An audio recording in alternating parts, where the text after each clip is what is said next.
ইরানের সর্বোচ্চ নেতা আয়াতুল্লাহ আলী খামেনির জানাজা ও স্মরণ অনুষ্ঠানকে কেন্দ্র করে জনমনে তীব্র ক্ষোভের সৃষ্টি হতে পারে এবং যুক্তরাষ্ট্র ও ইসরায়েলের বিরুদ্ধে প্রতিশোধ নেওয়ার দাবি উঠতে পারে। তেহরানের Centre for Middle East Strategic স্টাডিজের senior research fellow Abbas Aslani মন্তব্য করেছেন।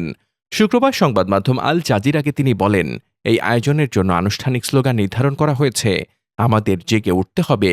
এর মাধ্যমে বার্তা দেওয়া হচ্ছে যে এই হত্যাকাণ্ডের পরও দেশের নীতি ও ধারাবাহিকতা একটুও ফাটল ধরেনি এবং ইরানের নীতিমালায় কোনো পরিবর্তন আসেনি।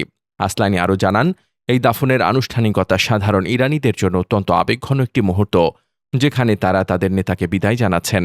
তবে একই সাথে এই সমাবেশ থেকে হামলাকারীদের বিরুদ্ধে প্রতিশোধ নেওয়ার জোরালো দাবিও উঠে আসতে পারে।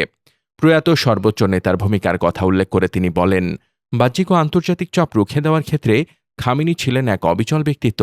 ইরানের প্রতিরক্ষা ও প্রতিরোধ ব্যবস্থা গড়ে তোলার মূল রূপকার এবং দেশের স্বাধীনতা অক্ষুণ্ণ রাখার প্রধান চালিকা শক্তি হিসেবেই তিনি স্মরণীয় হয়ে থাকবেন। Desk report, বার্তাবাজার।